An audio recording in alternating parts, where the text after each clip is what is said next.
કેમ છો વિદ્યાર્થી મિત્રો? મજામાં? આજે આપણે નીટના ચોથા લેક્ચર માટે ભેગા થયા છીએ. ચોથો લેક્ચર એટલે કે આપણા ફ્લુઇડ મિકેનિક્સ એટલે તરંગના યાંત્રિક ગુણધર્મનો ચોથો લેક્ચર છે. 3 લેક્ચર આપણે ઓલરેડી કમ્પ્લીટ કર્યા હતા. 3 લેક્ચરની અંદર દબાણ કઈ રીતે માપી શકાય તેના સાધનોની ચર્ચા, અને જ્યારે પ્રવાહી ભરેલું કોઈ પણ પાત્ર એ પ્રવેગ સાથે ગતિ કરે ત્યારે એના 2 બિંદુઓ વચ્ચે દબાણનો તફાવત કેટલો એની પણ ચર્ચા કરી. ત્યારબાદ આમ જોવા જઈએ તો 3rd લેક્ચરની અંદર ઓલરેડી આપણે લોકોએ ઉત્પ્લાક બળ સ્ટાર્ટ કરી દીધું હતું. એમ કહેવાય ને, અપથ્રસ્ટ ઓર બાયન્સી ફોર્સ, પ્રવાહી દ્વારા પદાર્થ પર ઉપર તરફ લાગતું બળ. એટલે તમે આમ જોવા જાવ ને તો તમને એ પરિસ્થિતિમાં તમને એવી ચર્ચા કરવામાં આવી હતી કે પ્રવાહી દ્વારા ઉપર તરફ લાગતું બળ, કારણ કે mg વજન બળ તો નીચે તરફ લાગે જ છે, પરંતુ પ્રવાહી દ્વારા જે વધારાનું બળ લાગે છે એની ચર્ચા કરવામાં આવી હતી. એ ચર્ચા એટલે કે ઉત્પ્લાવક બળ, જે હંમેશા દરેક પ્રવાહી દ્વારા પદાર્થ પર લાગે. એટલે આ વસ્તુ તમારા માઇન્ડની અંદર રાખજો. ઉત્પ્લાવક બળનું ઇક્વેશન તમારી પાસે કંઈક એવું હતું, rho is equal u is equal to, તમારી પાસે એવું હતું રો વીજી. આ કન્ડિશન હતી. એની ઉપરથી આપણે એકાદ MCQ કેલ્ક્યુલેટ કર્યો હતો. એની સાથે સાથે આપણે લોકોએ છે ને એક વધારાની ભૌતિક રાશિ એટલે કે ચોખ્ખું બળ, જ્યારે પ્રવાહી કોઈ એક બળ લગાવે છે, અથવા તો મારે કોઈ એક ઘન પદાર્થને જોવા જાવ તો મારે કોઈ એક ઘન પદાર્થને છે ને હવામાં ઊંચકવો છે, ત્યારે જેટલું બળ લગાડવું પડે, શું એટલું જ બળ ત્યારે એ પ્રવાહીમાં ડૂબેલું હોય ત્યારે લગાડવું પડે? ના, તેના કરતાં ઓછું બળ લગાડવું પડે. એટલે કે એને તમે અપિરિયન્ટ વેઇટ બોલો છો, એટલે કે દેખાતું બળ અથવા ચોખ્ખું બળ, જે આપણે લાસ્ટ લેક્ચરના ઓલરેડી લાસ્ટ ટોપિકની અંદર ઓલરેડી ડિફાઇન કરેલું હતું. એટલે આ વસ્તુ તમારા માઇન્ડની અંદર રાખજો. અપિરિયન્ટ વેઇટ એટલે કે દેખાતું બળ અથવા તો ચોખ્ખું બળ. અહીંયા તમારી પાસે બળ કેટલું લગાડવું પડે? તો કે F બરાબર W જેટલું બળ લગાડવું પડે. હવે પ્રશ્ન એ છે કે જ્યારે તમે એને પ્રવાહીમાં ડૂબાડો છો ત્યારે એક વધારાનું બળ છે ને એ પ્રવાહી લગાડે છે, જેને તમે અપથ્રસ્ટ અથવા તો ઉત્પ્લાવક બળ બોલો છો. એક બળ લગાડે છે ઉપર તરફ, તો એનો મતલબ તમને એક વધારાનું કોઈ એક બળ અહીંયા તમને હેલ્પ કરે છે. એટલે પ્રવાહીની અંદર પદાર્થને ઊંચકવા માટે તમારે હવા કરતાં છે ને ઓછું બળ લગાડવું પડે. એટલે અહીંયા તમારી પાસે F plus you is equal two W હતું. સો F ઇઝ ઇક્વલ ટુ તમારું બળ કેટલું? તો કે F is equal two W minus you જેટલું બળ તમે લગાડો છો. એનો મતલબ તમારું ચોખ્ખું બળ apparent weight is equal to weight in air, એટલે હવામાં તેનું વજન, માઇનસ ઉત્પ્લાવક બળ કરો ને એટલે તમારા દ્વારા લગાડેલા બળનો તમને અંદાજો આવે. તમારા દ્વારા તમે કેટલું બળ લગાડો છો ને એનો પૂરેપૂરો અંદાજો છે ને અહીંથી આવશે. એટલે આ વસ્તુ તમારા માઇન્ડની અંદર રાખજો. ઉત્પ્લાવક બળની કન્ડિશન તમને ખબર છે. ઉત્પ્લાવક બળ એટલે અપથ્રસ્ટ, યુ દેખાડું છું રો વીજી. એમાં રો શું છે? તો કે ફ્લુઇડ ડેન્સિટી એટલે કે પ્રવાહીની ઘનતા. વેઇટ કેટલું છે? તો કે અહીંયા કદ કેટલું લઉં છું? ઘનનો જેટલો ભાગ ડૂબેલો છે ને, ડૂબેલા ભાગનું કદ, આટલી વસ્તુ તમારા માઇન્ડમાં રાખજો. અને જી ઇટ મીન્સ ગ્રેવિટી. એટલે આટલી વસ્તુ તમારે યાદ રાખવાની છે. તો આના બેઝિસ ઉપર એક MCQ આપણે કેલ્ક્યુલેટ કરવાનો છે કે MCQ એવો છે, કઈ એક પ્રવાહી છે, એની અંદર કોઈ એક ઘન પદાર્થને ડૂબાડેલો છે, આવી રીતના સંતુલિત સ્થિતિમાં છે, રાઇટ નાવ જેમ છે એમ જ. એની ઘનતા ρs આપેલી છે, MS 0.4 kg આપેલું છે. પ્રવાહીની ઘનતા તમને 800 kg/m³ આપેલી છે. જો આ ઘનનો 1/5 ભાગ પ્રવાહીમાં ડૂબેલો રહીએ તો ઘન પર લાગતું ચોખ્ખું બળ અથવા તો દેખાતું બળ શોધો. આ ઘનનો કેટલો ભાગ ડૂબેલો રહે છે? તો કે 1/5 ભાગ, ટોટલ ભાગનો 1/5 ભાગ ડૂબેલો રહે છે. તો આ ઘન પર લાગતા ચોખ્ખું, કારણ કે ઘન પર છે ને એક વધારાનું બળ mg અને અપથ્રસ્ટ u, એટલે W માઇનસ યુ કરો એટલે F મળે કે ના મળે? યસ સર, F મળે. તો તમારે એ જ ગણવાનું છે, બીજું કંઈ ગણવાનું નથી. કંઈક તમને ઓપ્શન આપેલા છે 3.2 ન્યૂટન, 4 ન્યૂટન, 3.6 ન્યૂટન અને 3.8 ન્યૂટન. 4 ઓપ્શન છે. તમારું જો લોજિક ચાલતું હોય, તમારું મગજ ચાલતું હોય તો તમે ઓલરેડી વિડીયોને પોઝ કરો અને ગણવાની ટ્રાય કરો. અને નેક્સ્ટ તો હું ગણાવવાનો જ છું. ચાલો ડન. ઇન્ટરેસ્ટિંગ છે કે આ કન્ડિશનની અંદર અપિરિયન્ટ બળ એટલે કે તમારું ચોખ્ખું બળ કેટલું, તો કે વજન બળ માઇનસ ઉત્પ્લાવક બળ. તો વજન બળ તો મળી જશે mg જેટલું જોઈ. ઉત્પ્લાવક બળની વાત કરીએ તો ઉત્પ્લાવક બળની અંદર sir rho M is equal to તમારી પાસે રો વીજી જેટલું હોય, હા કે ના? તો ચાલો ઉત્પ્લાવક બળ ગોતીએ. અપથ્રસ્ટ એટલે કે ઉત્પ્લાવક બળ વી row F into G. Rho F એટલે પ્રવાહીની ઘનતા, એફ એટલે ફ્લુઇડ, વી એટલે કેટલું કદ લેવાનું, ટોટલ કદ લેવાનું, ઘનનું નહીં. જેટલું કદ ડૂબેલું છે ને એટલું જ લેવાનું. તો કે ટોટલ કદનો કેટલા ભાગ ડૂબેલો હતો, એટલે કે 1/5 ભાગ ડૂબેલો હતો. એટલે કુલ કદના તમે 1/5 ભાગ જ લીધો. એટલે અહીંયા છે ને જો વી એટલે સોલિડનું કુલ કદ, એટલે કે ઘનનું કુલ કદ તમારી પાસે એવું હતું વી. પણ અહીંયા તમારી પાસે 1/5 ઓફ વીએસ એટલે કે તમારા કુલ કદનો કેટલો ભાગ લીધો, 1/5 ભાગ. રો એફ ઇન્ટુ જી. હવે પ્રશ્ન એ છે કે કદ તમને ખબર નથી. ડન. તો rho is equal to M upon V. તો V is equal to M upon rho થાય. તો વીની જગ્યાએ મેં શું મૂકી દીધું, એમ અપોન રો. પણ કોનું, તો કે ઘનનું. વી છે નહીં ઘનનો જ હતો, આ યાદ રાખજો. રો છે નહીં કેનો છે, રો છે એ પ્રવાહીનો છે, વી ઘનનો છે. એટલા માટે અહીંયા તમારી પાસે VS is equal to MS upon rho S into rho F into G. અટી કન્ડિશન હતી. તો બાકી બધો ગિવન ડેટા છે તમારી પાસે. એમએસ તમે કિંમત મૂકો એટલે તમારી પાસે 0.4. રો એસ તમને આપેલો છે 1600, રો એફ 810. અહીંયા તમે કેલ્ક્યુલેશન કરશો એટલે તમારી પાસે આન્સર આવશે 2/5. એટલે જવાબ આવ્યો તમારી પાસે 0.4 ન્યૂટન. આ તમને શું મળ્યું, તો કે પ્રવાહી દ્વારા લાગતું ઉત્પ્લાવક બળ. કોની ઉપર, તો કે ઘન ઉપર. ઘન ઉપર છે ને આવી રીતના નીચેથી છે ને, ઘન ઉપર આવી રીતના નીચેથી 0.4 ન્યૂટનનું બળ લાગે છે. તો કે નીચે કયું બળ લાગતું હોય, તો કે sir mg લખતું, mg minus W, mg minus 0.4 કરો એટલે તમને આન્સર મળે. તો કે અહીંયા તમારી પાસે ફાઇનલી અપિરિયન્ટ વેઇટ ચોખ્ખું બળ weight in air minus W. તો વેઇટ ઇન એર એટલે mg થાય કે ના થાય, માઇનસ યુ. તો m ઇઝ ઇક્વલ ટુ 0.4 મૂક્યો, g ઇઝ ઇક્વલ ટુ 10 મૂક્યો, u તો તમને ખબર છે 0.4 ઇન્ટુ 10 એટલે 4, 4 માઇનસ 0.4 એટલે 4 માઇનસ 0.4 એટલે તમારી પાસે આન્સર આવે 3.6 ન્યૂટન. તમારી પાસે આન્સર શું આવે, 3.6 ન્યૂટન. ઇન શોર્ટ તમારી પાસે કંઈક ક્વેશ્ચન એવો હતો કે જ્યારે 1/5 ભાગ ડૂબેલો હોય ત્યારે ઘન ઉપર લાગતું ચોખ્ખું બળ કેટલું અથવા તો દેખાતું બળ કેટલું. તો ઘન ઉપર લાગતું ચોખ્ખું બળ તમારી પાસે છે ને એ 3.6 ન્યૂટન છે. ડન. એટલે આ વસ્તુ તમારા માઇન્ડની અંદર રાખજો, ભૂલાય નહીં.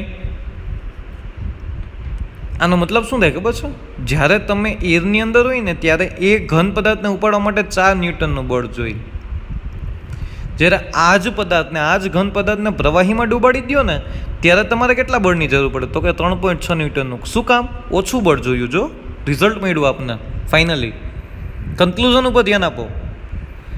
જો હું આ જ સોલિડ છે એને હવામાં રાખું તો એને ઊંચકવા માટે કેટલું બળ લગાડું, 50 ન્યૂટનનું. પણ આ જ સોલિડ છે ને પ્રવાહીમાં રાખું તો મારે કેટલું બળ લગાડો, 3.6 ન્યૂટનનું. સર ઓછું કેમ થઈ ગયું, કારણ કે પ્રવાહી પોતાનો ભાગ ભજવે. પ્રવાહી પોતાનો ભાગ ભજવે, એને ભાગ કેટલો ભજવો છે, 0.4 ન્યૂટનનો. 0.4 ન્યૂટન જેટલો અપથ્રસ્ટ લાગે છે ઉપર તરફ. એટલે તમારી સાથે તમને થોડોક લાભ થયો. એટલે તમારે 4 ન્યૂટન બળ નહીં લગાડવું પડે, 3.6 ન્યૂટન જ બળ લગાડવું જોશે. એટલે શું સમજાઈ ગઈ, કન્ફર્મ? ડાઉટ આમાં? આવા લોજિકવાળા MCQs આપણે કેલ્ક્યુલેટ કરવાના છે. મોસ્ટ ઇમ્પોર્ટન્ટ પાર્ટ છે આપણી, એમ કહેવાય ને કે આ ચેપ્ટરનો. ડન. અને નીટની એક્ઝામની પ્રિપેરેશન માટેનો પણ આ મોસ્ટ ઇમ્પોર્ટન્ટ પાર્ટ છે. કન્સેપ્ટ સમજો, થોડુંક વિચારો,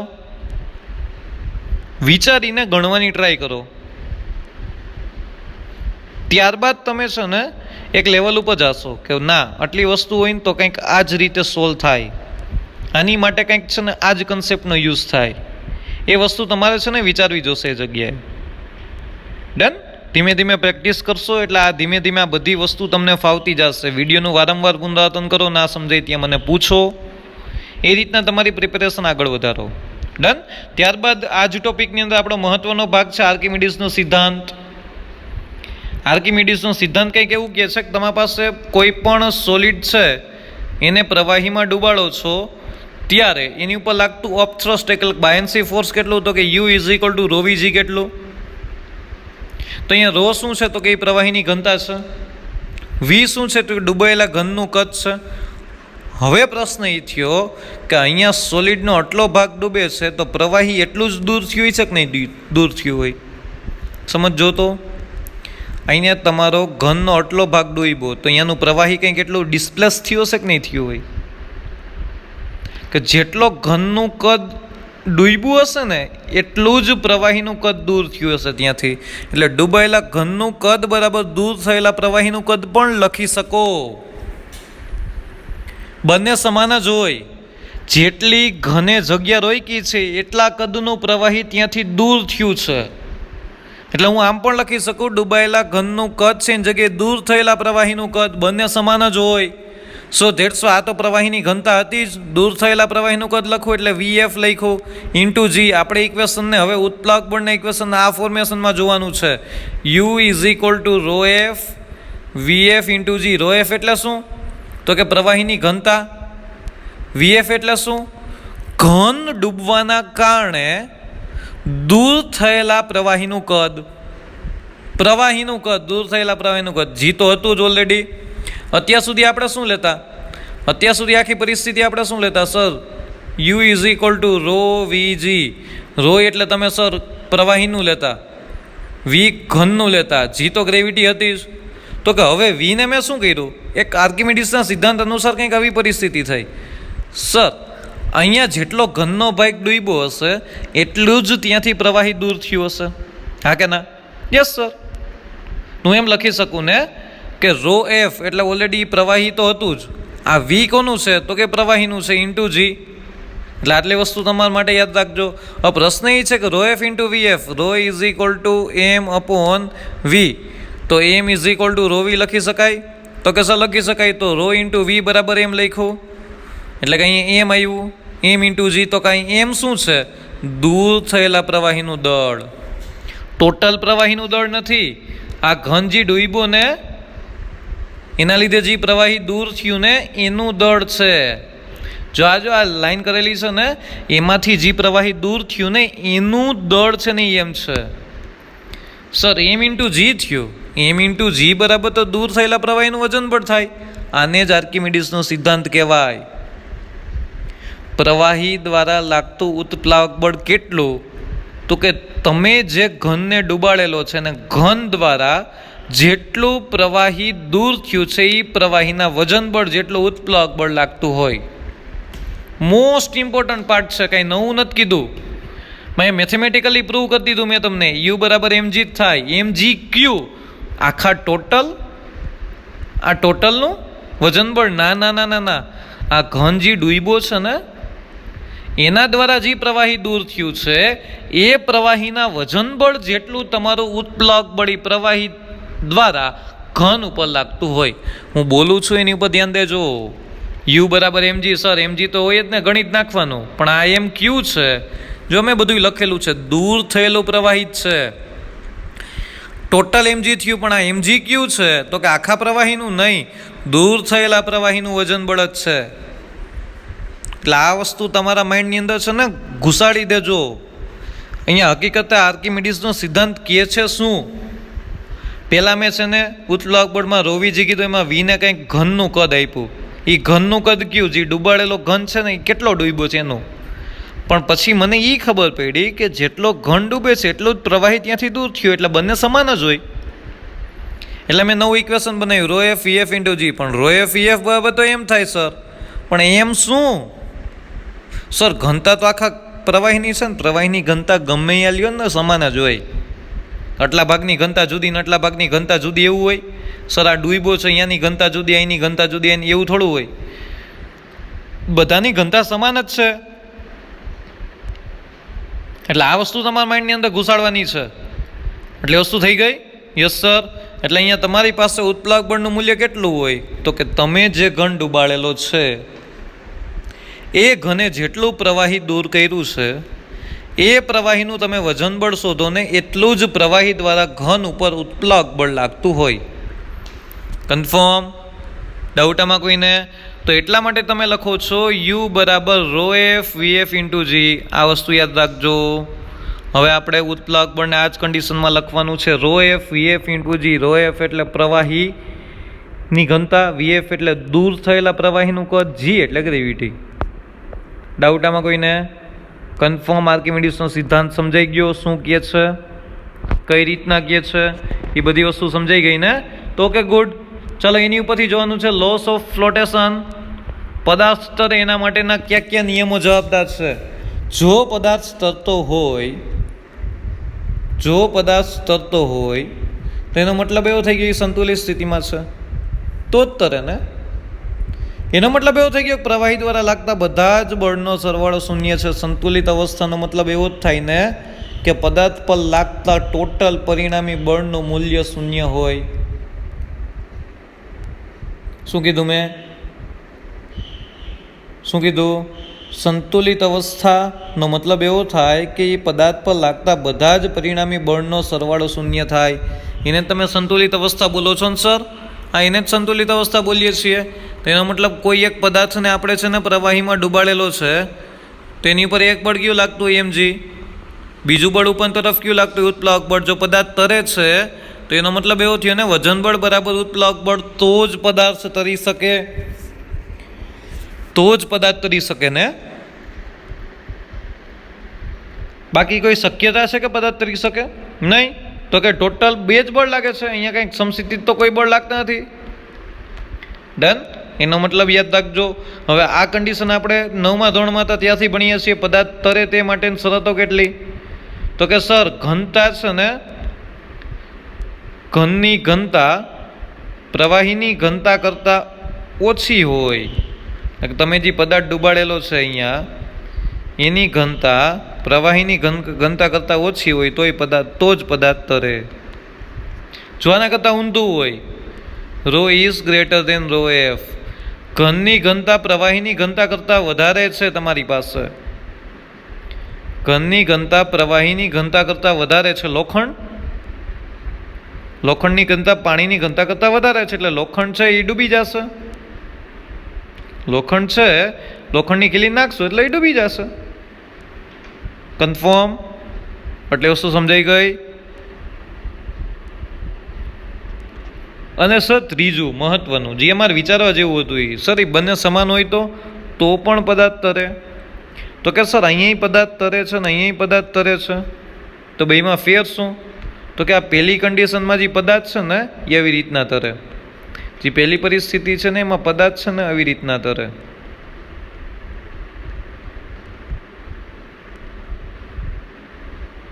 આવી રીતના અડધો ઉપર હોય અડધો નીચે હોય, એવી રીતના હોય. થોડોક પાર્ટ એનો ઉપર હોય થોડોક પાર્ટ એનો નીચે હોય, એવી રીતના પદાર્થ તરે. આ જે લાસ્ટ કન્ડિશન છે ને એમાં પદાર્થની તરવાની કન્ડિશન કંઈક આવી છે.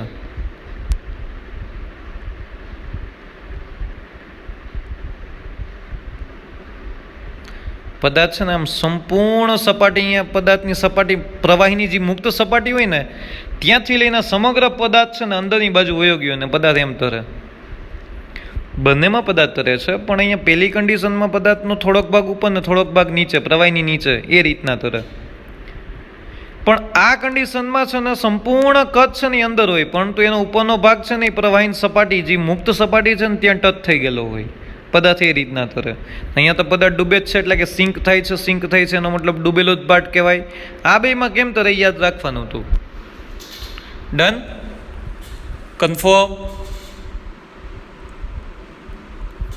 ડાઉટ કોઈને આમાં નથી ને? Okay good. એટલે આટલી વસ્તુ યાદ રાખજો. તો અહીંયા તમારી પાસે મહત્વના પરિણામ સાબિત કરવાના છે. જો પદાર્થ તરે છે એવી રીતના તો સમજજો કંઈક સોલિડની હાઇટ કંઈક HS જેટલી છે, આડછેદનું ક્ષેત્રફળ એ છે, એ જેટલો ડૂબો છે ત્યાંથી પ્રવાહી કેટલું દૂર થયું હશે તો કે એનું VF જેટલું કદ દૂર થયું હશે. અંદરનો પાર્ટ હાઇટ છે પ્રવાહીની HF જેટલી છે તો અહીંયા તમારે સર પદાર્થ તરે છે એનો મતલબ વજન બળ બરાબર ઉત્પ્લાવક બળ હોય. Yes sir. વજન બળ તો કે mg. આ વજન બળ કોનો? તો કે આનો, ઘનનો. બરાબર ઉત્પ્લાવક બળ. ઉત્પ્લાવક બળને આપણે કીધું હતું રો એફ વીએફ જી એમ જ લખવાનું છે હવેથી. ડન? આટલી વસ્તુ સમજાઈ ગઈ? તો અહીંથી જી કેન્સલ થઈ ગયા. Yes sir. તો એમ એટલે કોણ? તો કે ડૂબાડેલો જે ઘન છે ને એનું દળ. એ સમગ્ર દળ છે ને. તો M is equal to rho into V થાય કે ના થાય? તો રો એસ વીએસ લખી શકું. તો આ લખ્યું મેં, જો rho S VS into G is equal to rho F VF into G cancel થયો. જો પદાર્થ તરે છે તો તમે આ શરતને ડાયરેક્ટ સરખાવી શકો. VS rho S is equal to VF rho F. આટલું સમજાઈ ગયું? હવે વોલ્યુમ બરાબર તો એરિયા ઇન્ટુ હાઇટ થાય. Yes sir. તો કે સોલિડનું વોલ્યુમ એટલે કે તમારી પાસે આ ઘન છે એનું વોલ્યુમ. ટોટલ હાઇટ એ ટોટલ જ લેવાનું છે. હા, સામે ઉત્પ્લાવક બળનો જે ભાગ આવે ને ત્યાં જ તમારો ડૂબેલો ભાગ લેવાનો હોય. નાનું આડછેદનું ક્ષેત્રફળ કેટલું છે? એ જ છે. એટલે અહીંયા મેં આખું લીધું એ ઇન્ટુ એચએસ. આ કોના બરાબર લખ્યું છે? વોલ્યુમ બરાબર ઇન્ટુ રો એસ એમ નામ રાખ્યું. રો એફ બરાબર શું લખ્યું? જોવો જી, rho F is equal to area. Area એટલે આટલો જ એરિયા કવર થશે ને, આટલો જ. આડછેદનું ક્ષેત્રફળ એ જ થશે. અને કેટલી હાઇટનું પ્રવાહી બહાર નીકળ્યું? તો કે આ હાઇટનું, એટલે એચ એફ. અહીંયા સમગ્ર પ્રવાહીની હાઇટ નથી લેવાની. અહીંયા જેટલું પ્રવાહી દૂર થયું છે ને એની જ હાઇટ લેવાની છે. એટલે એટલી વસ્તુ યાદ રાખજો. સો અહીંયા બેમાં એરિયા સમાન છે. Area cancel. HS HF into rho F into અહીંયા રો એસ છે. તો એરિયા કેન્સલ થયો. તો આન્સર શું આવ્યો? HS rho S is equal to HF rho F. HS એટલે સંપૂર્ણ ઘન પદાર્થની હાઇટ છે. રો એફ એટલે જેટલો પદાર્થ ડૂબેલો છે એમાંથી જે પાણી દૂર થયું છે. પાણીની અંદર કેટલો ભાગ ડૂબેલો છે એટલું જ પાણી દૂર થયું હશે ને એટલી જ હાઇટનું. તો બસ એ જ લખ્યું છે મેં. જ્યાં ઉત્પ્લાવક બળની કન્ડિશન આવે ને, ઉત્પ્લાવક બળ,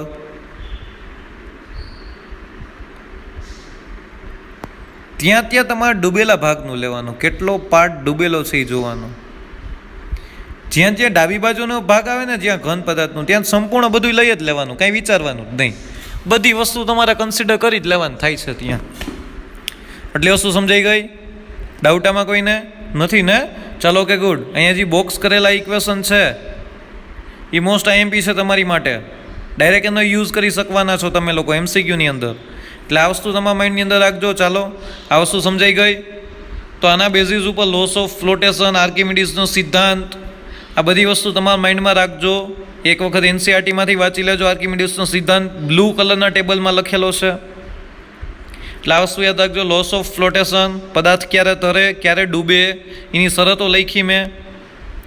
એની ઉપરથી આપણે ફાઇનલી બે ઇક્વેશન ફાઇન્ડ આઉટ કરીએ in terms of volume and in terms of height.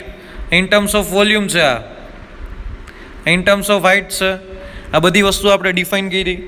ચાલો નેક્સ્ટ આપણે લોકો અહીંથી આગળ વધીએ છીએ અને આના બેઝિસ ઉપર એમસીક્યુ કેલ્ક્યુલેટ કરવાની ટ્રાય કરીએ છીએ. ચાલો નેક્સ્ટ ઇન્ટરેસ્ટિંગ પાર્ટ છે.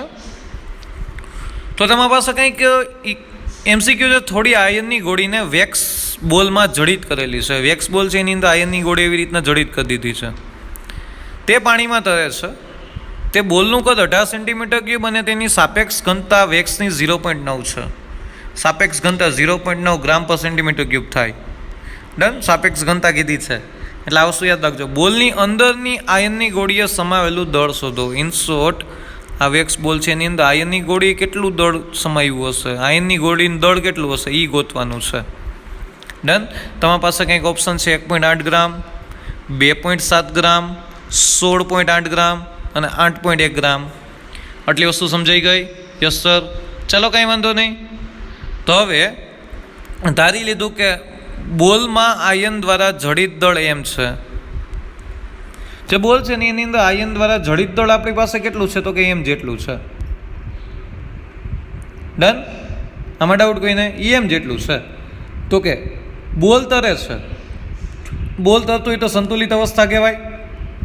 તો એનો મતલબ અહીંયા એવો થઈ ગયો ને, વજન બળ બરાબર ઉત્પ્લાવક બળ. બોલ અહીંયા આવી રીતના આમ તરતો હોય તો એનો મતલબ એવો થઈ ગયો ને, અહીંયા જે એમજી લાગે એના બરાબર ઉત્પ્લાવક બળ હોય. હા કે ના? હમણાં લોસ ઓફ ફ્લોટેશન જોયું ને, વજન બળ બરાબર ઉત્પ્લાવક બળ. તો આ રહ્યું. પણ વજન બળ કોનું? તો કે સર વજન બળ તો આ સોલિડનું લેવાનું હોય, સોલિડની અંદર કોણ કોણ છે? તો કે વેક્સ છે, એની અંદર છે ને એ આયનની ગોળી છે, એટલે mg કોનું લેવાનું? અહીં mg એટલે વજન બળ થાય ને, એમ કોનો? તો કે આયનની ગોળીનો પ્લસ વેક્સ બોલનો, હા કે ના? એટલા માટે જો આ લખ્યું એમ એટલે આયનની ગોળીનું દળ, એ તો અહીંયા આપણે ગેસ કર્યો હતો. અને હજી કોનું દળ? માસ ઓફ વેક્સ ઇન્ટુ જી. અને ઉત્પ્લાવક બળ કેટલું હોય? તો કે રો વીજી જેટલું હોય. ડન. આમાં ડાઉટ કોઈને? સાવ સહેલું છે, કાંઈ ડાઉટ ના હોવો જોઈએ.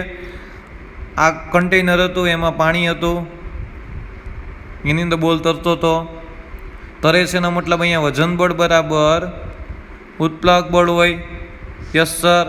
તો અહીંયા એમ કોનો હોય? તો કે વેક્સ બોલનો દળ અને એની અંદર આયનની ગોળી છે, એનું દળ બંનેનું ભેગું કરો એ ટોટલ વજન બળમાં આવે કે ના આવે? Yes sir.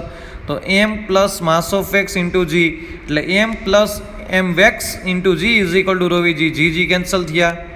આપણે જ શું ગોતવું હતું? એમ ગોતવું હતું. હવે એમ વેક્સ નથી, વેક્સનું માસ નથી આપ્યું, પણ rho is equal to M upon V છે, એમાં M is equal to rho V લખી શકો. તો વેક્સનું છે તમારી પાસે રો 18 ઇન્ટુ વી 0.9, એટલે વી તમારી પાસે છે ને 18 છે, રો તમારી પાસે 0.9 છે. એટલી વસ્તુ યાદ રાખજો, ભૂલાય નહીં.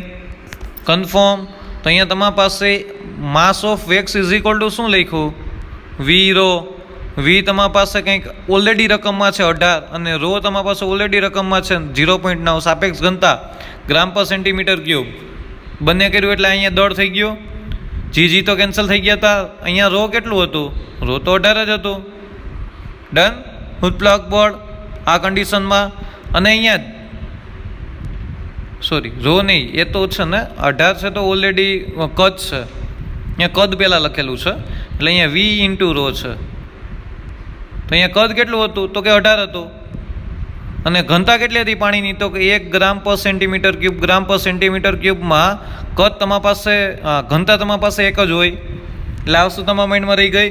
એટલે અહીંયા each and every time mass is equal two, મેં શું મૂકી દીધું? માસ ઇઝ ઇક્વલ ટુ રો વી મૂક્યું. વાત થઈ પૂરી. વી તમારી પાસે 18 છે, રો તમારી પાસે છે ને એ તમારી પાસે અહીંયા 0.9 છે. અને ઉત્પ્લાવક બળની વાત કરીએ, અને બોલ આવી રીતના તરે છે,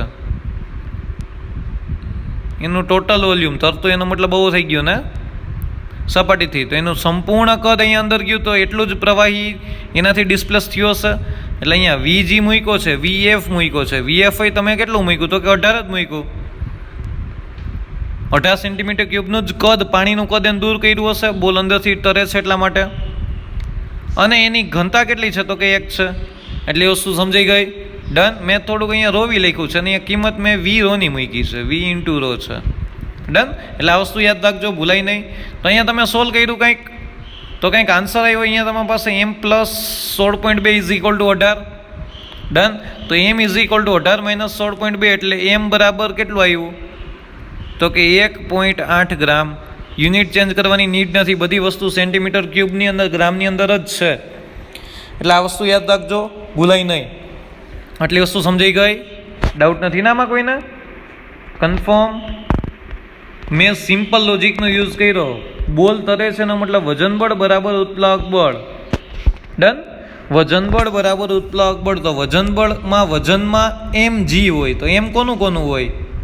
તો કે એમ આ બેનું હોય ઇન્ટુ જી. ઉત્પ્લાવક બળ તો રો વી જી. ડન. એટલી વસ્તુ યાદ થઈ ગઈ. તો M plus M wax into જી, એમ નહોતું આપ્યું, એનું રોવી લખ્યું. અહીંયા જેટલો બોલ અંદર ગયો હોય એટલું જ પ્રવાહી ગયું. બોલ આખો અંદર તરે છે, તો ઇટ મીન્સ 18 સેન્ટીમીટર ક્યુબનો દડો છે અંદર છે, તો ઓબ્વિયસલી પ્રવાહી 18 સેન્ટીમીટર ક્યુબનો જ દૂર થયો હશે. તો વી ત્યાં એની જગ્યાએ જ લીધું છે. સોલ્યુશન કર્યું એટલે તમારી પાસે આયનની ગોળીનું દળ આવ્યું એક, એટલે વેક્સના બોલની અંદર આયનની ગોળીનું દળ કેટલું હશે? તો કે 1.8 ગ્રામ જેટલું હશે. આટલી વસ્તુ યાદ રાખજો, ભૂલાય નહીં. ડન. ત્યારબાદ આપણી પાસે કંઈક એમસીક્યુ છે. કોઈ એક પ્રવાહી છે, પ્રવાહીની ઘનતા એટલે કે વોટર છે 10³ kg પર મીટર ક્યુબ છે. કોઈ એક ઘન એની અંદર ડૂબેલો છે. એ ઘનનો અંદર કેટલો ભાગ છે? તો L/4. તો ઉપર કેટલો ભાગ છે? ટોટલ L હોય. ઉપર કેટલો ભાગ છે? તો કે 3L/4. ટોટલ લેન્થ L થાય. તો તમને એમ કીધું છે ઘનની ઘનતા શોધો. તો અહીંયા તમને એમ કીધું 750, 250, 1250 અને 1000. ડન. આમાં ડાઉટ કોઈને? 1250 હોઈ શકે? સર પ્રવાહીની ઘનતા 1000 છે. જો ઘનની ઘનતા 1250 હોય ને તો એ કોઈ દી તરે નહીં, અહીંયા તરે છે એટલે આ ખોટું પડે ને. અહીંયા આની 1000 છે ને અહીંયા 1000 ઓપ્શનમાં દીધું છે. બંને ઘનતા સમાન હોય ને તો આ ઘન છે ને આવી રીતના આમ તરતો હોય અંદરની બાજુ, એટલે આ બે ઓપ્શન એમને નીકળી ગયા. તમારે બે જ ઓપ્શન ઉપર ધ્યાન આપવાનું થયું, 750 ને 250 ઉપર. ડન. તો તમારી પાસે ઓલું ઇક્વેશન છે જ ને, વજન બળ બરાબર ઉત્પ્લાવક બળ. વજન બળ બરાબર ઉત્પ્લાવક બળ. તો અહીંયા તમારી પાસે વજન બળ ઘનનું વજન હોય એટલે mg ઇન્ટુ ઉત્પ્લાવક બળ ગયું vf ρf ઇન્ટુ g. એમ બરાબર કોનું દળ? તો કે ઘનનું દળ. દળ નથી આપ્યું તો હું vs ρs g લખી શકું. તો vf ρf g gg cancel થયા. તો આપણી પાસે ઇક્વેશન ઓલરેડી હતું. અહીંયા તમારી પાસે vs ની જગ્યાએ શું લખ્યું? Area into length. શું લખ્યું? Area into length. તો કે અહીંયા વિચારો જી, એરિયા જ છે, ઘનની લેન્થ આ થાય કે ના થાય? તો કે એ ઇન્ટુ એલ લખ્યું ઇન્ટુ ρs એમ રાખ્યો. ચાલો vf એટલે અહીંયા તમારી પાસે કદ બરાબર તો એરિયા ઇન્ટુ લેન્થ જ થાય. તો અહીંયા એરિયા તો સમાન જ છે ને, અહીંયા જેટલો ભાગ પાણીમાં ડૂબેલો છે એના અહીંયા આડછેદનું ક્ષેત્રફળ એ સમાન જ છે. તો અહીંયા તમારી પાસે એરિયા એમનેમ, પણ લેન્થ કેટલી છે? આ લેન્થ કેટલી લેવાની? અહીંયા આ લેન્થ કેટલી લેવાની? જેટલો ભાગ ડૂબેલો છે ને એ લેવાની. કેટલું ડૂબેલો છે? તો કે L/4. જો જી રકમમાં કીધું છે ને કે L/4 ડૂબેલો છે. ઘનની ડાબી બાજુ જે ચર્ચા કરો છો ને વજન બળનીમાં ઘનની ટોટલ લંબાઈ લેવાની, ભૂલાય નહીં, ના જ ભૂલાવવું જોઈએ. જમણી બાજુ જ્યારે ઉત્પ્લાવક બળની ચર્ચા કરો છો ને ત્યારે પ્રવાહીનું કદ જેટલું લ્યો છો એ પ્રવાહીનો અંદર કેટલો ભાગ ડૂબેલો છે એટલી જ તમારે હાઈટ લેવાની. તો કે કેટલું થયું? તો કે L/4. તો અહીંયા તમારી પાસે ફાઇનલી આન્સર આવે છે, એરિયા કેન્સલ થયા. ડન. L કેન્સલ થયા. તો ρs is equal two ρf/4 થયું. ρf તો 1000 દીધો જ છે, પાણીની ઘનતા n/4. તો તમારી પાસે આન્સર આવે 250 kg/m3. આપણો મેઇન કન્સેપ્ટ છે. શોર્ટકટમાં જાય. શોર્ટકટમાં આપણે ઇક્વેશન પ્રૂવ કર્યું હતું. hs ρs is equal two hf ρf. hs એટલે સોલિડની લંબાઈ, l ρs એમ નામ ફ્લુઇડની હાઇટ. અહીંયા તમે હાઇટ કની મૂકી?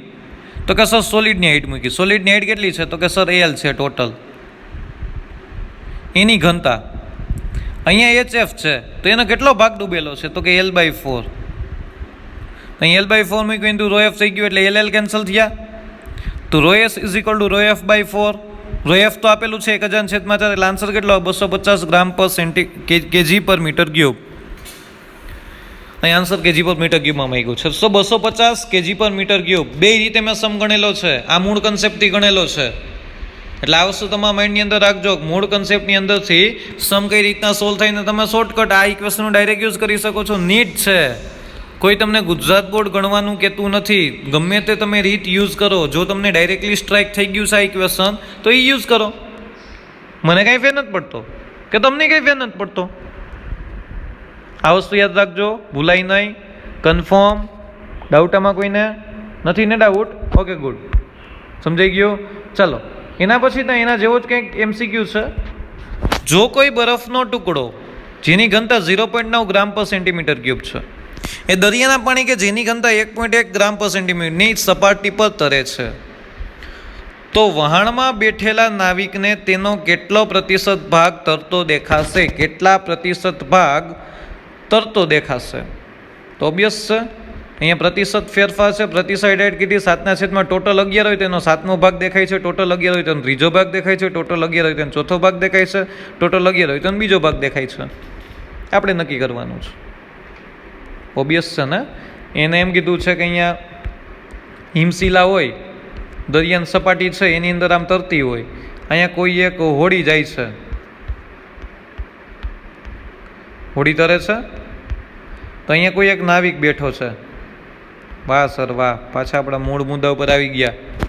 નાવિક બેઠો છે તો ને કેટલો ભાગ છે ને કુલ ભાગનો છે ને કેટલા પ્રતિશત ભાગ કુલ ભાગનો એને દેખાય, તરતો દેખાય. કુલ ભાગનો કેટલો ભાગ? કુલ ભાગ 11 છે તો એનો 7મો ભાગ દેખાય, કુલ ભાગ 11 છે, ત્રીજો ભાગ દેખાય, કુલ ભાગ 11 છે, ચોથો ભાગ દેખાય, કુલ ભાગ 11 છે, બીજો ભાગ દેખાય. આ ગોતવાનું છે. ડન? ક્વેશ્ચન સમજાઈ ગયો? ડાઉટ નથી ને કોઈને? ચાલો સોલ્વ કરીએ. તો અહીંયા તમારી પાસે દરિયાની સપાટી છે, એમાં કોઈ એક બરફનો ટુકડો તરે છે, હિમશિલા તરે છે, એની ઘનતા કંઈક 0.9 કીધી છે. આઈ લખ્યું છે એટલે આઈસબર્ગ. ડન? હિમશિલાને આઈસબર્ગ કહેવાય. રોએફ દરિયાની સપાટી એટલે કે પાણીની ઘનતા, દરિયાના પાણીની ઘનતા 1.1 છે. હવે હિમશિલાની ટોટલ લંબાઈ એલ લીધી અને મેં ધારી લીધું કે એનો એક્સ ભાગ અંદર ડૂબેલો છે. કેટલો ડૂબેલો છે? એક્સ ભાગ ધારી લીધું, ખબર નથી મને. સર ડૂબેલ આની તમે એક્સ કહી શકો ને? સર એમ કહી શકો એક્સ તરે છે, પણ તમને યાદ છે ઉત્પ્લાવક બળનું ગમે ઇક્વેશન યુઝ કરવું હોય ને તો જેટલો ભાગ ડૂબેલો હોય ને એ હાઈટ લેવાની હોય. તમારે કોઈ પણ ઇક્વેશન યુઝ કરવું હોય ને તો મેં શું કામ સર આઈ એક્સ ધારી શકો ને, બાર ઉપર એક સાઈડ દેખાય છે તો આઈએલ માઇનસ એક્સ થાય કે ના થાય? થાય સર. એવું કરવું એના કરતાં તો બેટર છે ને તમે આને જ એક્સ ધારો, કારણ કે ડાયરેક્ટ ઇક્વેશનની અંદર એક્સ મળશે પછી તમને આ ભાગ મળી જશે એમનામાં. ડન? તમારી પાસે સીધે સીધું મળી જશે. તો અહીંયા પદાર્થ તરે એનો મતલબ તમારી પાસે આ ઇક્વેશન છે કે નહીં? આપણી પાસે shortcut HS rho S is equal to HF rho F. ચાલો 3 સ્ટેપમાં સમજાઈ જશે. 3 જ સ્ટેપ. અહીંયા તમારી પાસે HS rho S is equal to HF rho F થાય. એચએસ એટલે કે જી પદાર્થ તરે છે એની ટોટલ લંબાઈ, ટોટલ હાઇટ એટલે એલ થાય કે ના થાય? એલ. એની ઘનતા 0.9 છે, 0.9. એચએફ એટલે કે પ્રવાહીની અંદર કેટલો ભાગ છે એનો? તો કેટલો? એક્સ ભાગ છે તો એક્સ ઇન્ટુ 1.1. અહીંથી તમને ડાયરેક્ટ ફેરફાર મળે કે ના મળે? એક્સના છેદમાં એલ કરો, એક્સના છેદમાં એલ કરો. આ કુલ લંબાઈમાંથી એક્સ ભાગ જી ડૂબેલો છે, કુલ લંબાઈનો એક્સ ભાગ જી ડૂબેલો છે. એટલે અહીંયા તમે સોલ્વ કરશો તો 1.1 છેદમાં 0.9 પોઈન્ટ કાઢી નાખો એટલે 9 છેદમાં 11 આવે. 9 છેદમાં 11નો મતલબ થાય શું? ટોટલ 11 છે એમાંથી 9મો ભાગ એનો છે ને એ ડૂબેલો છે. ટોટલ કેટલો છે? 11 છે. એનો આ 9મો ભાગ ડૂબેલો છે તો વૈધું કેટલું? વૈધું કેટલું? 2 વૈધું કે નહીં? 2. 9 ને 2 કેટલા થાય? 11 થાય. ટોટલ લંબાઈ એલ 11 થઈ, એક્સ બરાબર 9 થયું. એલ કેટલું થયું? 11. એક્સ બરાબર 9. એક્સ બરાબર 9 એટલો એનો મતલબ શું થાય? એ ડૂબેલો ભાગ છે. તો 12 ભાગ કેટલો હોય? તો કે સર ટોટલ 11 હોય, આ 9 હોય તો 12 છે ને બીજો ભાગ હોય એનો એટલે 2/11. એટલે તમારા બહાર દેખાતો બરફનો ભાગ છે ને 2/11 હોય. બેનું ટોટલ કરો ને 9/11 પ્લસ 2/11 એટલે 11/11 એટલે ટોટલ ભાગ તમને મળે. ડન? કેટલો ભાગમાંથી કેટલો ભાગ ડૂબેલો છે, કેટલો ભાગ તરે છે, આ જ પરિસ્થિતિની ચર્ચા કરવાની છે. પ્રતિશત ભાગ, કુલ ભાગનો કેટલો ભાગ એટલે ફ્રેક્શન ડિવિઝનમાં આવે. આ વસ્તુ સમજો, મોસ્ટ આઈએમપી પાર્ટ છે, શોર્ટકટ છે આપણી પાસે. HS rho S is equal to HF rho F. HS means L into 0.9 X into 1.1. આવું થાય કે ના થાય? તો અહીં X upon L is equal to 9/11 થઈ ગયું તમારી પાસે. યસ સર, 9/11 થઈ ગયું. તો આ 9/11 તો ઓલરેડી ડૂબેલા ભાગની વાત થઈ. એટલે ટોટલ 11 હતું એમાંથી 9મો ભાગ અંદર વયો ગયો. કુલ 1 કરવા માટે પ્રતિશત ફેરફારમાં 100% એટલે 1 થાય ને? 1 ગુણ્યા 100 કરો એટલે 100% મળે. તો અહીંયા 9મો ભાગ અંદર છે તો કેટલા ભાગ ઉપર હોય? તો કે સર એનો બીજો ભાગ જ ઉપર હોય. એટલે બહાર દેખાતો પ્રતિશત ભાગ નાવિકને કેટલો દેખાય? 2/11 એટલે કુલ ભાગમાંથી બીજો ભાગ છે ને એ ઉપર દેખાય. આના જ કારણે છે ટાઇટેનિક ડૂબ્યું હતું. કારણ કે હિમશિલા છે ઓલરેડી ઉપરથી બહુ ઓછી દેખાતી હતી, પણ નીચેની બાજુ એનો ભાગ છે ને બહુ મોટો હતો. ઉપર જો એટલું જ દેખાય છે, પણ હકીકત અંદરની બાજુ હિમશિલા ખૂબ જ મોટી હતી. એના કારણે છે ને ટાઇટેનિક ડૂબ્યું. ડન? આ વસ્તુ તમારા માઇન્ડમાં રહી ગઈ? કન્ફર્મ? મસ્ત MCQ હતો, ઇન્ટરેસ્ટિંગ છે. તમે કોઈ ભેગું શેર પણ કરી શકો છો. આનો ભાગ શું આવે ને આનો આન્સર શું આવે. કોઈ આમ પણ સોલ્વ કરે, આને એક્સ કરે તો આને શું થાય? એલ માઇનસ એક્સ થાય સોલ્વ. તો અહીંયા H F is equal two શું લખવાનું? તો કે એલ માઇનસ એક્સ લખવાનું. ભાઈઓ તથા બહેનો, આ વસ્તુ યાદ રાખજો, ભૂલાય નહીં. કન્ફર્મ? ડાઉટ આમાં એ રીતે સોલ્વ પણ કરી શકો છો. ચાલો ત્યારબાદ સાવ સહેલો MCQ જોવા જઈએ છીએ આજના લેક્ચરનો લાસ્ટ MCQ. કોઈ એક લાકડાના બ્લોકને પાણીમાં મૂકતા તેનો 4/5 ભાગ ડૂબે છે. પાણીમાં મૂક્યો તો એનો 4/5 ભાગ છે નહીં ડૂબ્યો, એટલે આ 4/5 ભાગ છે. હવે તેને કોઈ એક પ્રવાહીમાં બ્લોકને રાખતા, આ જ લાકડાના બ્લોકને પ્રવાહીમાં રાખતા બ્લોક તરે છે, એનો મતલબ બહુ થયો. તરે છે ને એનો મતલબ બહુ થયો. ઉપર નહીં, છી સર કઈ રીતના દોરો છો, આવી રીતના થયો. પ્રવાહીની સપાટીથી જસ્ટ નીચે તરે છે તો તે પ્રવાહીની ઘનતા kg પર મીટર ક્યુબમાં શોધો. તો તમને એમ કે 1250, 600, 400 ને 800. લાકડાના બ્લોકને પાણીમાં મૂક્યો તો 4/5 ભાગ જ ડૂબ્યો, અને કોઈ એક પ્રવાહી મૂક્યો તો સંપૂર્ણ ડૂબી ગયો, એટલે એને આખું વી કદ ડૂબી ગયું. ઓમાં છે ને ટોટલ વી કદનું 4/5 કદ જ તમારું ડૂબ્યું. આનો મતલબ એવો થાય. ડન. તો એ પ્રવાહીની ઘનતા શોધો. એટલે કે તમે લાકડાના બ્લોકને સર 2 પ્રવાહીમાં ડૂબાડેલ છે, હા, બેની સાપેક્ષતા કરો એટલે આન્સર આવી જશે ઇઝીલી. ચાલો, તો એનો મતલબ શું થાય? Weight of body is equal of thrust થાય કે ના થાય? એટલે કે વજન બળ બરાબર ઉત્પ્લાવક બળ થાય કે ના થાય? યસ સર, ઉત્પ્લાવક બળ થાય. Done, confirm. તો અહીંયા વજન બળ ρs VSG is equal two VF ρFG થાય, GG કેન્સલ થયા. પણ હવે જ્યારે પાણીમાં હોય અહીંયા ટોટલ કદ હતું, અહીંયા સોલિડનું ટોટલ કદ જ લેવાનું. અહીંયા કેટલું કદ લેવાનું? ટોટલ કદનું કેટલામાં ડૂબે છે? તો કે 4/5. ડન. પાણીમાં હોય ત્યારે ઇન્ટુ રો ઓફ વોટર, એટલે VV કેન્સલ થયા બે બાજુથી, એટલે રો ઓફ બ્લોક એસની જગ્યાએ મેં શું લખી નાખ્યું? બ્લોક લખી નાખ્યું. સોલિડ એટલે લાકડાનો બ્લોક છે, એટલે 4/5 ઓફ રો વોટર. આને સમીકરણ નંબર 1 કહી દીધું. પ્રવાહી તરીકે પાણી છે, આ સમજાઈ ગયો. વજન બળ બરાબર ઉત્પ્લાવક બળ, બેને સરખાવ્યું. અહીંયા VS ρSG is equal two VF ρFG. VS એટલે કે તમારું ટોટલ સોલિડનું કદ, લાકડાના બ્લોકનું કદ, ને કેટલું કદ ડૂબેલું છે અહીંયા લેવાનું. ડૂબેલો ભાગ હંમેશા ઉત્પ્લાવક બળની અંદર જ લેવાનો. મેં તમને આની પહેલાંય ઘણી વાર કીધું છે આ લેક્ચરમાં, યાદ રાખજો. એટલે આ તમને સંબંધ મળ્યો. પાણીમાં ડૂબેલો હોય ત્યારે. હવે આ જ વસ્તુ પ્રવાહીમાં ડૂબેલું હોય ત્યારે શું? ત્યારે પાછું સરખાવ. પ્રવાહીમાં ડૂબો, પ્રવાહીની અંદર કોઈ પણ પ્રવાહી છે, ખબર નથી કયું પ્રવાહી છે, એની અંદર ડૂબાડ્યું તો આનું ટોટલ કદ વયું ગયું કે ના ગયું? આખું વી કદ વયું ગયું. જોવો જી, પાણીમાં હતું તો સર થોડુંક કદ જ જાતું, પણ આની અંદર તો આખો બ્લોક વયો ગયો. બ્લોક વયો ગયો, પહેલા બ્લોકનું કદ વી હતું, ડૂબી ગયો, સંપૂર્ણ ડૂબી ગયો, અને તરે છે. ડૂબ્યા બાદ તરે છે, ફ્લોટેશન કન્ડિશન છે. તો એનું કેટલું કદ ડૂબ્યું? તો કે એનું વી જ કદ ડૂબ્યું સર. વી કદનો હતો ને વી કદ ડૂબી ગયું. ને પાણીમાં શું હતું? પાણી માટે પાણીમાં કંઈક આમ હતું, એનો 4/5 કદ હતું ને, 4/5 ઓફ વી, ટોટલ કદ વી હતું, એનો એટલો જ ભાગ ડૂબતો હતો. ડન. તો અહીંયા જો મેં સરખાયું, વી ઇન્ટુ ρS ઇન્ટુ જી, વી ઇન્ટુ ρL ઇન્ટુ જી. વી એટલે અહીંયા વી શું કામ લીધું? કારણ કે વી કદ ઓલરેડી ડૂબી ગયું છે, ને પદાર્થ તરે છે. તરતો પદાર્થની અંદર કોઈ ચોખવટ ના કહી દે ને તો સંપૂર્ણ ડૂબી ગયું છે એમ જ માનવાનું, ને તરે છે એમ જ માનવાનું. કારણ કે તમને ઓલરેડી કીધું છે પદાર્થ તરે છે, એટલે વસ્તુ યાદ રાખજો.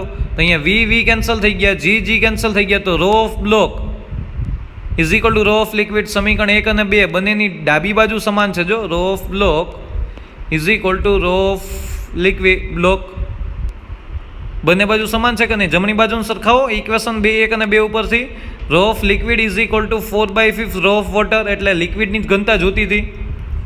તમે જે પ્રવાહીમાં ડૂબાડેલો છે ને એ પદાર્થ સંપૂર્ણ ડૂબી જાય છે ને તરે છે. પાણીમાં નાખો છો ત્યારે 4/5 ભાગ જ એનો ડૂબે છે, પણ ઓલા પ્રવાહીમાં નાખો તો સંપૂર્ણ ડૂબી જાય છે. તો અહીંયા તમારી પાસે 4/5 rho of water. Rho of water તો ખબર હોય ને, પાણીની ઘનતા.